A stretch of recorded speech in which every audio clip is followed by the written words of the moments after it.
Welcome back, everyone. I hope you enjoyed these spine chilling stories. See you on the other side.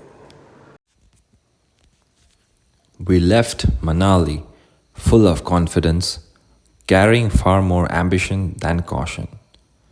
Alex, Matteo, and I had trekked together before, but never in a place that felt this raw, this untouched. The Himalayas towered above us like silent gods, their peaks sharp and unyielding against the pale sky. Most tourists followed well marked routes, paths carved by years of boot prints and mule caravans. But we wanted solitude. A shepherd, his face weathered like stone, told us of an older trail that cut through the mountains toward Chandratal. His voice was low when he said, "The side of the mountain swallows people." We laughed because what else do you do when faced with warnings that sound like folklore? The first 2 days passed in awe. We climbed ridges that looked like walls of glasses. We crossed rivers that shone like molten silver and camped under skies so clear we could trace every constellation with our fingertips. And yet, we climbed higher. I noticed the silence deepening, becoming heavier, like it was almost deliberate. There were no bird calls, no rustling of small animals. Even the sound of flowing water seemed to vanish, until only our own breathing and the crunch of our boots broke the stillness. The air grew thinner, and the cold pressed into our bones. The mountain was not welcoming us, but it was studying us. On the third night, I woke up abruptly. My heart was hammering, and I was convinced that something was moving outside the tent. The sound was faint but undeniable. Footsteps, slow and deliberate. Crunching in the snow, I held my breath, waiting for the flap to lift, waiting for a shadow to spill inside. My chest ached with the effort of staying still. Finally, I forced myself to unzip the flap just enough to peer out. The snow stretched in all directions, glowing faintly under the moonlight. Empty, silent. Yet I knew with a certainty I could not explain that something had been there. The next morning, one of our food packets was missing. We argued briefly, accusing one another half jokingly, but none of us admitted to taking it. A strange unease lingered between us, unspoken but shared. By the fifth day, the path we had been following simply dissolved into nothingness. What had once been a narrow track, cutting through rock and pine, turned into a maze of boulders, snowfields, and steep drops. Our GPS, normally a steady guide, flickered into blankness, showing nothing but an empty grid. Every direction we tried seemed to loop back to the same barren plateau. It was like walking inside a labyrinth with no exit, the mountain folding back on itself, erasing our choices. It was Alex who first noticed the prints. He froze mid-step, his gloved hand pointing at the snow just a few meters ahead. I followed his gaze and my stomach twisted. There were human footprints, barefooted, toes sharply pressed into the crusted snow, each step sharp as though whoever made them felt no pain from the ice. They led upward into the fog where the trail disappeared. None of us spoke for a long time. Matteo finally broke the silence, insisting we follow them because the alternative, wandering aimlessly, seemed worse. Alex wanted to turn back, but back to where? Every descent only carried us to the same plateau, the same ring of silent pines. I felt trapped in a place that shifted behind our backs. rearranging itself whenever we looked back and looked away. That night, we built a fire. The wind carried strange sounds, low murmurs that rose and felt like voices carried from far away. I tried to tell myself it was only the wind scraping across rock faces, but the rhythm was wrong. It was too steady and too human. Alex sat motionless, his eyes wide, staring into the dark just beyond the reach of the flames. "They are watching us," he whispered finally. His voice was so certain that I felt my skin tighten. When I woke at dawn, Matthew was gone. His sleeping bag was empty, his boots neatly placed by the fire, as if he had stepped out for only a moment. The snow around us was untouched. No tracks led away. It was as though the mountain had swallowed him whole. After Matthew's disappearance, everything changed. Alex and I moved like ghosts through the snow, speaking less and less, conserving our breath and our sanity. The mountain felt endless. Our limbs ached with exhaustion, and hunger gnawed at us. But worse than the physical struggle was the sense that we were not alone. Every time I looked over my shoulder, I expected to see someone standing there. And maybe I did. Once in the corner of my vision, I caught a shape, a figure too tall, too still, watching from the fog. When I turned fully, the shape was gone, but the dread it left behind stayed with me. The footprints returned, not leading away this time, but circling our tent. Perfect, deliberate, a ring of barefoot impressions pressed into the snow. I pretended not to notice, not wanting to confirm what my heart already knew, that whatever was out there was not just wandering, it was surrounding us.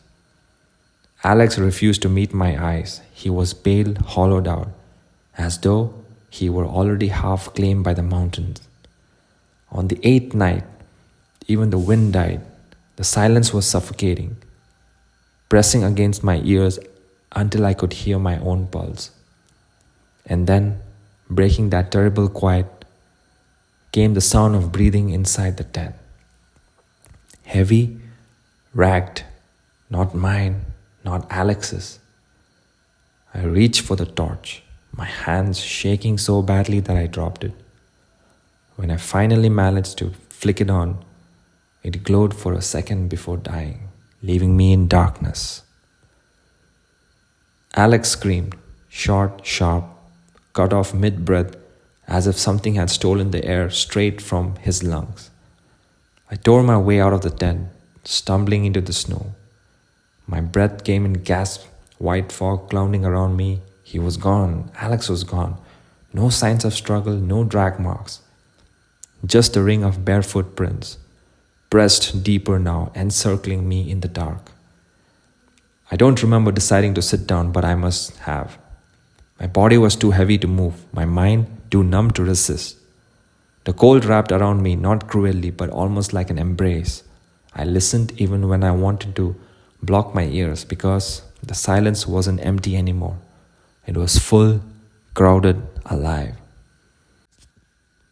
They say that when they found me, I was seated upright in the snow, eyes wide open, mouth half open as if I had been about to speak. But I was not screaming, I was listening. And even now, if I close my eyes, I can still hear it, the mountain whispering, waiting patiently. I had spent weeks studying the route, every turn on the map, every rise and dip in the trail, memorized until I could trace it in my mind with my eyes closed. Trekking alone always carried risks, but I had done it before, so I trusted myself. The first 2 days went well enough, the usual fatigue in my legs, the burn of thin air in my chest, but nothing I hadn't expected. It was on the 3rd day, somewhere after noon, that I made the mistake. At first, it felt small. The trail split into two, one more defined and the other faint, half buried under the snow. I chose the faint one, telling myself I would rejoin the main path once I go higher up. But the further I went, the less it looked like any trail at all.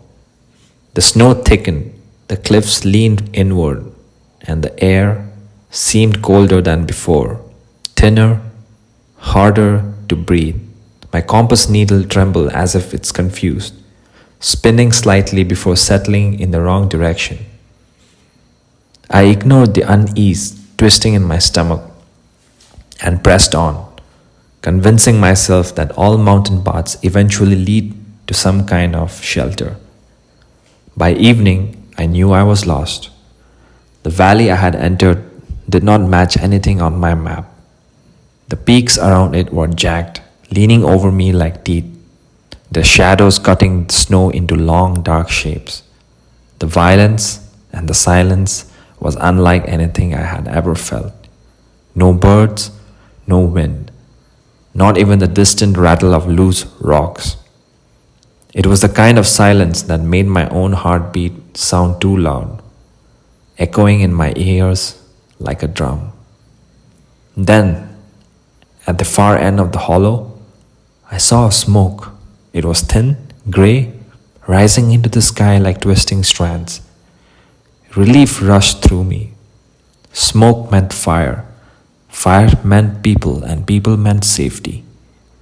I hurried toward it, clumsy with exhaustion, but buoyed by the thought of warm food and human voices.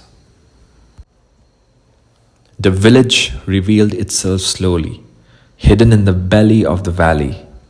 At first, just the sharp edge of a roof above the snow.